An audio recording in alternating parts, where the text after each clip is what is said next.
বাংলাদেশ চলচ্চিত্র শিল্পী সমিতি থেকে আজীবনের জন্য বহিষ্কার হলেন চিত্রনায়িকা নিপুণ আক্তার। রোববার ১৯ জানুয়ারি সমিতির কার্যনির্বাহী পরিষদের মিটিংয়ে সর্বসম্মতিক্রমে এই সিদ্ধান্ত নেওয়া হয়েছে। জানা যায়, অভিনেত্রীর বিরুদ্ধে অনৈতিকভাবে সমিতির প্যাড ব্যবহার করে মন গড়া বিবৃতি প্রদান করার অভিযোগ ছিল।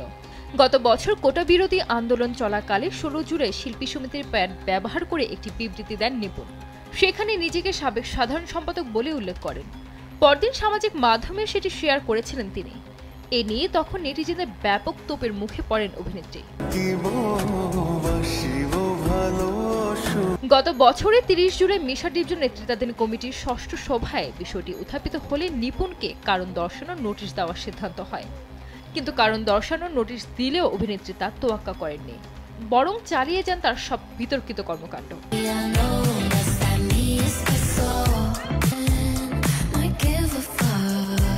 গেল ৫ আগস্ট শেখ হাসিনা সরকারের পতনের পর অনেক নেতাকর্মী ও শিল্পী দেশ ত্যাগ করেছেন।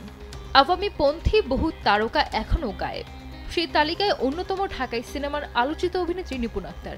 তবে অনেকদিন অন্তরালে থাকার পর চলতি বছরের ১০ জানুয়ারি নাম পরিবর্তন করে দেশ ছেড়ে পালানোর চেষ্টা করেছিলেন তিনি। কিন্তু তার গতিবিধি সন্দেহজনক মনে হলে সিলেট ওসমানী আন্তর্জাতিক বিমানবন্দরের ইমিগ্রেশন পুলিশ তাকে আটক করেন। জানা যায়, বিমানবন্দরে নিপুণের পাসপোর্ট ও অন্যান্য নথিপত্র পরীক্ষা নিরীক্ষা শেষে তার লন্ডনগামী ফ্লাইট বাতিল করা হয়েছিল। এদিকে গত ৫ আগস্টের পর থেকে আওয়ামী লীগের রাজনীতিতে সক্রিয় নিপুণকে আর মিডিয়ার সামনে আসতে দেখা যায়নি। তাই অনেকেই বলছিলেন গ্রেপ্তার আতঙ্কে নিপুণ দেশ ছেড়েছেন। তবে সিলেট বিমানবন্দর থেকে তাকে পুলিশি হেফাজতে নেওয়ার পর নিশ্চিত হওয়া যায় অভিনেত্রী দেশ গা ঢাকা দিয়েছিলেন।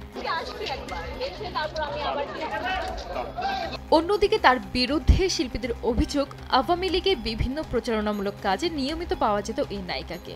শুধু তাই নয়, শেখ সেলিম ও আওয়ামী লীগের নাম ব্যবহার করে চলচ্চিত্র শিল্পী সমিতিতে নিজের প্রভাব বিস্তার করেন তিনি।